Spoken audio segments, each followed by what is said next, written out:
घरामध्ये जर का ऊर्जा निगेटिव्ह वाटत असेल किंवा काही तुमची कामं जी आहेत, त्याच्यामध्ये खूप जास्त चॅलेंजेस येत असतील, तर एक गोष्ट करून बघा, खूप सोपी आहे. घरामधलं तुमचं फर्निचर जे आहे, ते जरा हलवा. ॲट घरामधल्या म्हणजे तुमच्या लिव्हिंग रूममधल्या, किचनमधल्या 21 वस्तू ज्या आहेत, त्याची जागा चेंज करा. काय होतं, एनर्जी जेव्हा मूव्ह होते, तेव्हा आपोआप अडथळे दूर व्हायला सुरुवात होते.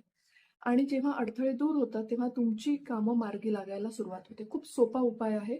जेव्हा स्टक फील होत असेल, तेव्हा घरातली ऊर्जा चेंज करण्याचा प्रयत्न करा आणि घरातल्या वस्तू ज्या आहेत, फर्निचर जे आहेत, त्याची अदलाबदल करा. जरा जागा चेंज करा. कानाकोपऱ्यांमधला कचरा काढा. घरामध्ये अनावश्यक असलेल्या वस्तू काढा. तेच तुमचे अडथळे आहेत.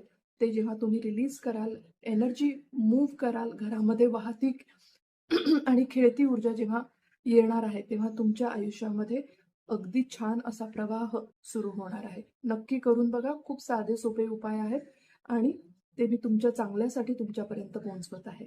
Thank you.